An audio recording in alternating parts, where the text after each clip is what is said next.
All right, so this is the first Gen Chem review. It should only take about 30 minutes, I hope. So the first topic we're going to talk about is the factor label method. This method is central to most questions we're going to have on this test. In fact, every question that's worth a lot of points is going to have something to do with the factor label method. It's a good thing to start off with. The factor label method is the method of setting up the parentheses with the division in between the parentheses. So it's something like, if you want to have an example problem like this, example number 1, convert, and I make up lots of interesting kinds of things. I say convert 52 yahoos to zbots. And you look at me kind of with your eyes squinted and say, what the heck is he talking about? What are zbots? Exactly. So then I give you conversion factors, and I say, okay, well, for every one Yahoo, there is 27.9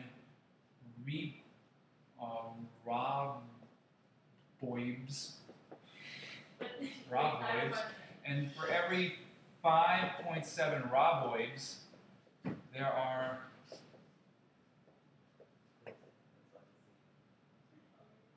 0.987 zbots. You look at this is kind of weird, but I can make up any conversion for you, and you can use the factor label method to solve this. So let's try to solve this right now. Let's start off with what's given to us. We're going to convert that 52 yahoos to zbots, and we're going to use these as kind of like links in a chain to get over to the zbots. I thought 1 had to always be 1. So I'll show you right here what we do. So we start off with yahoos. And right there, we've done the factor label method already. Check it out. We've given you this parentheses with the division sign right here. This division sign, you put a factor in, a conversion factor. These are conversion factors right here. So with yahoos, we want to convert yahoos into something else. And right now you think kind of strategically. Okay, so first, if we convert yahoos into roboids, then the roboids can be turned into zbots. Okay, you can kind of see where the logic's going.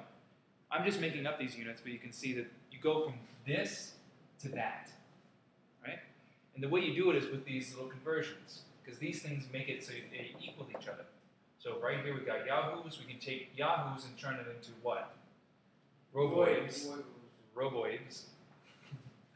Roboids. So we put what on the top, what on the bottom? We put the roboids up on top. I'll just, okay, roboids. That was kind of a hard thing to say. For every 1 yahoo. That's what it says right here. Okay? So now we've done that. And now we can cross off yahoos, because we, in a sense, since we put the yahoos right here and the yahoos on the bottom, they cancel out. But we're not done, because we're in the units of roboids and we want to go to zbots. So to do that, we need another conversion factor, which is right here. We have 5.7 roboids for every 0.987 zbots. Now normally I give you like 1 zbot for 3 point whatever roboids, but in this case it doesn't matter. It's this equals that, so you just use those numbers. Yeah. So you put the 0.987 on the top. Good.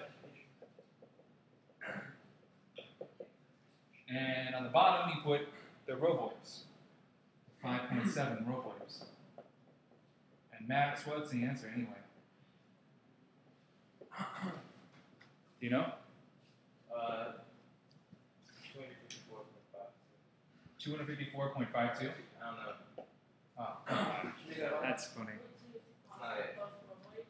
So yes, so in this case now we get the roboids. They are now crossed off because we have some on the top and some on the bottom, right? Right. So now how do you figure this out? How do you put this in your calculator? So the first thing you do is you say this, and since it's something over 1, it's the same as saying this times that, right? Just this 52 times 27.9. That's the first step. You press enter in your calculator. After that, You multiply whatever answer you get times, and you can put this in parentheses if you like. You can put the 0.987 divided by 5.7 in parentheses. Okay, so if you put this in your calculator, you take whatever answer you get for this. 254.2174737. Hold on. You take whatever answer you get for this, and you multiply it by, and then you have open parentheses, and you put this number in divided by this number, close parentheses. So you enter it just as if it is sitting right there in front of you on the board. You put that on the, yeah. So the final answer, what was that again? 251.21. And that's, what's the units, Alex? Or Z-box. Z-bot, don't forget your Z-bot units. Right. Okay, that's a made up problem. Just made it up. Yeah. You can do any kind of conversion this way, because I will always give you these conversion factors. We try on our own. Sure. But it's more fun, or not fun, but it's more helpful for you if you were just walking through this and at home, if I set it up, if you just kind of say, okay, that's the setup, now I'm going to pause it, and then see if you can figure it out, and then see if I say the same things that you're doing, and double check yourself. Does that make sense? Okay. So do you want to do another one, or is that okay? Doing One one. more? You want to do a hard one or an easy one? Hard one. Like really hard. Hard one, though. Like honors Are they going to be really, really, really hard? With IB. You want a really, really hard one? So are they going to be there on the test? There's going to be a variety. There's going to, I want to know the hardest problem you're doing a test. I got to think for a second. That's just like tons of setup. It most likely is going to be something like I just did, because believe it or not, as soon as you see something that's not familiar to you, you freak out and you stop thinking rationally. So if you can use those that I just wrote up there, if you can do those, if you can convert that, that's going to be close to one of the hardest. 3 like that, it's not going to like 15. 3 like that? Like, because you only get like a 3-step problem, it's not going to be a 15-step problem. You can have a longer step if you need it. We can go through one of those if you want to. Yeah. But the easiest ones to show right now that are on top of my head are the ones that have to do with like distance and rate and that sort of thing. We can do that. How about that? So let's say that you're going, let's say you've got a really fast pitch in baseball. Like you can throw the ball really fast, right? And let's say that you throw 92 miles per hour. That's pretty fast. Okay? Pretty fast. The problem right now would be convert 92 miles per hour to, what's our favorite units? Let's do, I don't know, millimeters per year. That's a really weird conversion. It's going to take a lot of steps. Okay? But we can do it step by step. Are you right? Like a chart. Yeah, I'll give you a chart. I'll give you the charts for the conversions, but let's just write the conversion factors down right here, so it's easy for us to see. So one thing we're going to need miles. 1 mile is 1.609, and there might be some more after this, kilometers. Okay. We also know that 1 kilometer is how many meters? It's 1,000 meters. And 1 meter is how many millimeters? It's 1,000.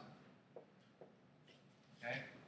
What about hours? We're going to have to go from hours into years. So we're going to need this conversion factor. 1 hour equals, actually let's do this other way. 24 hours equals 1 day. And 365.25 days equals 1 year. So now we've got all the things that we need to convert miles per hour to millimeters per year. We can do it. We've got all the keys. So where do you want to start? 92 miles.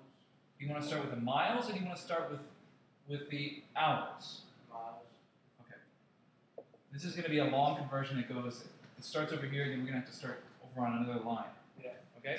So stick with me. So 92 miles an hour, and we eventually want to get into millimeters per year. So you're thinking ahead here, and you're thinking strategically, like a game of chess. And you're thinking to yourself, okay, I know I'm starting here. Eventually, I'm going to move to there. I'm going to first start off with this unit, the top unit, miles, and I want to get those miles somehow into millimeters. Okay, so that's what you're thinking first. Then when I get done with that, I can change this, these hours, eventually into years. Okay? You with me so far? Okay. Max, you good? Yeah. Okay. So 92 miles an hour. I'm going to change miles, eventually into millimeters. So you gotta go miles and kilometers.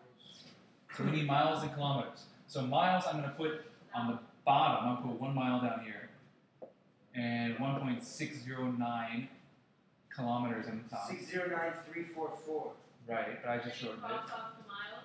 So now the miles are totally crossed off. There you go. So now we've got, hold on, we've got kilometers, and we want to go from kilometers eventually into millimeters. So we can do that with the metric units. The way we do that is we go through a base unit.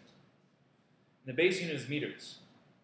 So we change this, the kilometers, into base units, which are meters. And we have these conversion factors. They're always given to us. So 1 kilometer, we put down below. We want to cross off the kilometers. And we want to go into the base units, which is meters. 1,000. So it's going to be 1,000. Yeah, 1,000 meters. Okay, I'm going to put one more conversion over here before we run out of room. So now the kilometers are crossed off.